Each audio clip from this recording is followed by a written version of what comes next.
வணக்கம். விஎஸ் ஜோதிடம். இந்த ஜோதிட சேனலில் துலாம் ராசி 2026 குரு பயிற்சி, ராகு கேது பயிற்சி எந்த நிலையில் துலாம் ராசிக்காரர்களுக்கு கிரகங்கள் மாற்றம் பெற்று அமர்ந்து தரப்போகிறது என்பதை சிறு விளக்கமாக பார்ப்பது தான் இந்த பதிவு. துலாம் ராசிக்காரர்களுக்கு குரு பயிற்சி என்பது ஆண்டுதோறும் நடக்கின்ற குரு பயிற்சியாக இல்லாமல் மிகவும் சிறப்பான பலன்களையும் அதிர்ஷ்டகரமான வாழ்க்கையும் எதிர்பாராத அல்லது இல்லையென்றால் எதிர்பார்த்து காத்து கொண்டிருந்த மிகவும் அதிர்ஷ்டத்தை பெறக்கூடிய காலகட்டம் என்று சொல்லிவிட முடியும். காரணம் குரு பகவான் தான். அதற்கு பிறகு சனி பகவான், அதற்கு பிறகு ராகு கேது. ஆனால் நல்ல நேரத்தை சொல்லும்போது மன நிம்மதியுடன் சந்தோஷத்துடன் கேட்கின்ற 12 ராசிக்காரர்களுக்கும் கெட்டது சொன்னால் மட்டும் மனம் வெறுக்கிறது, வெறுப்புக்கு உள்ளாகக்கூடிய சூழ்நிலைகளை ஏற்படுத்துகிறது. நல்லது நடக்குது, அதிர்ஷ்டமோ யோகமோ குடும்பத்தில் கிரகங்கள் நல்ல நிலையில் இருக்கும்போது பணம் சரளமாக புரளும். செய்கின்ற தொழிலில் பெரிய பிரச்சனை இருக்காது. அரசாங்க ஊழியர்களாக இருந்தால் கூட மேலதிகாரிகளின் அன்பும் பாசத்தையும் பெறுவதும் அவர்களாலேயும் நன்மைகள் நடப்பதும் ஒன்றின் பின் ஒன்றாக நடந்துக்கிட்டு தான் இருக்கும். அதே போல் திருமணத்துக்கு முயற்சி செய்கிறீங்களா? திருமணம் என்பது உடனடியாக கைகூடும். கிரகங்கள் நல்ல நிலையில் அமரும்போது. இது சொந்த ஜாதகத்தில் கிரகங்கள் அமர்ந்து தருகின்ற பலனா, இல்லை கோட்சாரம் என்று சொல்லக்கூடிய குரு பயிற்சி, சனி பயிற்சி, ராகு கேது பயிற்சியால் வரக்கூடிய பலனா?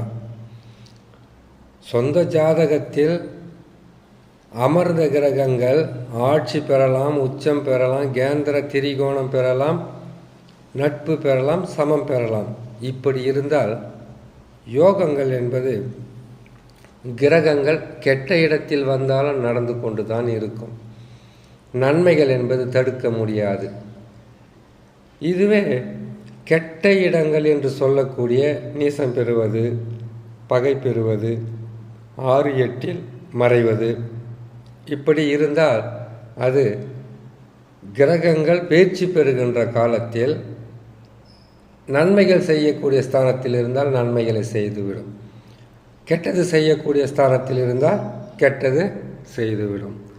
ஆகையால் இந்த குரு பயிற்சி, சனி பயிற்சி, ராகு கேது பயிற்சியில் இப்பொழுது கிரகங்கள் 2026 குரு பயிற்சி முதலிலும் ராகு கேது பயிற்சி 10 நாட்கள் இடைவெளியிலும் நடக்கும். 20/10/2026 குரு பயிற்சி. இந்த குரு பயிற்சியால் துலாம் ராசிக்காரர்களுக்கு குரு பகவான் அமருவது 11ஆம் இடத்தில், உபஜயஸ்தானம். வெற்றிகளை வாரி கொடுக்கின்ற ஒரு ஸ்தானம். பொருளாதாரத்தில் உயர்வும், திடீர் தனவந்தர்களாக, திடீர் பணக்காரர்களாக உருவாக்கக்கூடிய ஸ்தானம். நான் 3 வருஷங்களுக்கு முன்னாடி பதிவு போடும்போது சொல்லிட்டேன், துலாம் ராசிக்காரர்களுக்கு இனி ஒரு கிரகம் தவறு செய்தாலும் மற்றொரு கிரகம் உங்களை மிகவும் சிறப்பான இடத்திற்கு கொண்டு செல்லும் என்று. அப்படி குரு பகவான் 11ஆம் இடத்தில் அமருகின்ற காலங்கள் என்பது பொன்னான காலம், பொற்காலம், அதிர்ஷ்டமான காலம், அதிர்ஷ்டங்கள் நிறைந்த காலம். இந்த காலகட்டத்தில் இதே நேரம், இதே காலம் கடைசி வரைக்கும் இருக்குமா இன்னும் 2-3 வருடம் இருக்குமா, இல்லை 5 வருஷம் இருக்குமா என்று கேள்விகளை கேட்டிங்கன்னாக்கா இந்த 1 வருஷம் மட்டும்தான். ஏன்னா நான் முன்பே சொன்ன மாதிரி நல்லது சொல்லும்போது ஏற்றுக்கிற இந்த மனசு கெட்டது சொல்லும்போது ஏற்றுக்காது.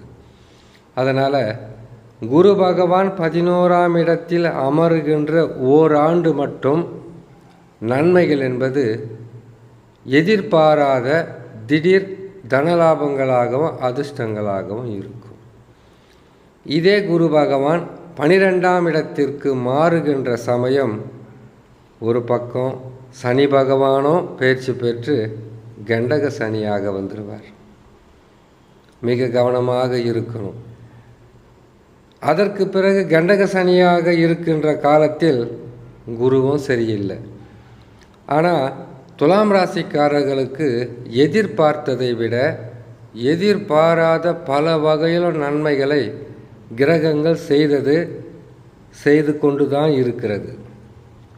அது உங்களுடைய சொந்த ஜாதகத்தில் நடக்கிற தசாவை பொறுத்தது. இப்போவும் யோக காலம்தான். இந்த காலகட்டத்தில் உங்களுக்கு நான் சொல்லக்கூடிய ஒரு முக்கியமான மறைந்திருக்கக்கூடிய ரகசியம் என்னன்னு கேட்டிங்கன்னாக்கா, பணம் என்பது எப்பவுமே வர்றதில்லை. கேது 11 இருந்தால் உங்களுக்கு திடீர் தனலாபங்களை கொடுத்தார். அது செய்கிற தொழிலாக இருக்கலாம், வியாபாரமாக இருக்கலாம், உங்களுடைய முயற்சியில் நீங்கள் வெற்றி பெற்றிருப்பீங்க. இப்போது கேது பகவான் 10ஆம் இடத்திற்கு போகின்ற காலத்தில் குரு பகவான் 11ஆம் இடத்திற்கு வந்து விடுறார். உங்களுக்கு அதிர்ஷ்டத்துக்கு அதிகமாகவே அதிர்ஷ்டங்கள் கிடைச்சிக்கிட்டே தான் இருக்குது. இந்த அதிர்ஷ்டமோ நல்ல நேரமோ இப்போ கூட நீங்கள் ஒரு சிலர் கேள்வி கேட்கலாம்.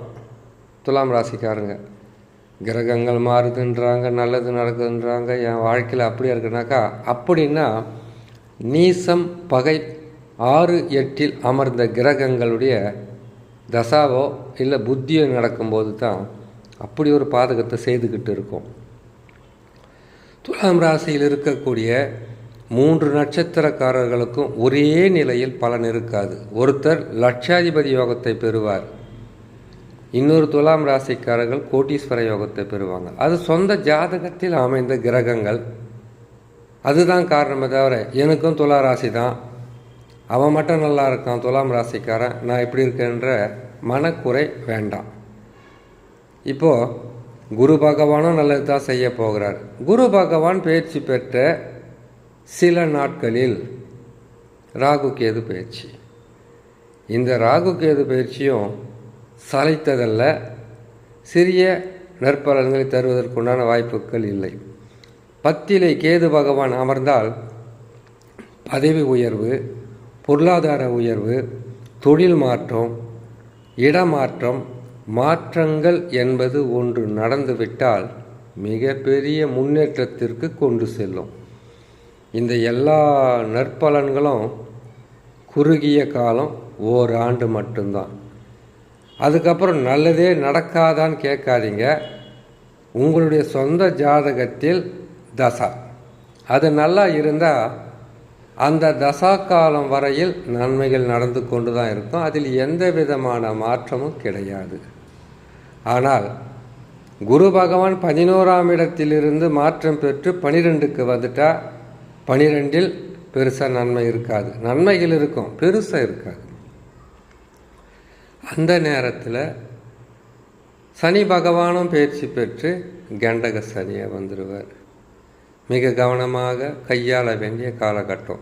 மிக கவனம்னா என்ன செய்யணும்? முதல்ல கடன் அடைங்க. வீடு இல்லாமல் இருந்தால் அந்த வீட்டுக்கு உங்களுக்கு சொந்த வீடு அமைகிறதுக்குண்டான வழியை தேடுங்க. நீங்கள் ஏதாவது தொழில் இல்லாமல் சுற்றிக்கிட்டு இருந்தீங்கன்னா வருகின்ற வருமானத்தை கொஞ்சம் செலவு செய்து ஒரு தொழிலை தொடங்குங்க.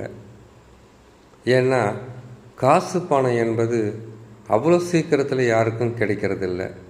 கிடைச்சதை பயன்படுத்தி உங்களுடைய வாழ்க்கையில் நன்மை செய்யுங்க. திருமணம் ஆகாமல் இருக்கா, திருமணத்திற்குண்டான வழியை தேடுங்க.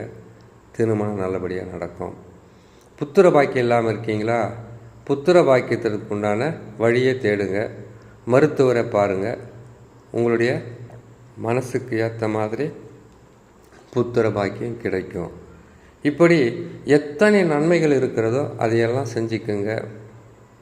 கடனை அடைச்சிடுங்க. வருங்காலத்தில் நிம்மதியாக வாழறதுக்கு உண்டான வழியை தேடுங்கள் என்று சொல்லி இன்னொரு நல்ல பதிவில் உங்களை நான் சந்திக்கிறேன். நன்றி, வணக்கம்.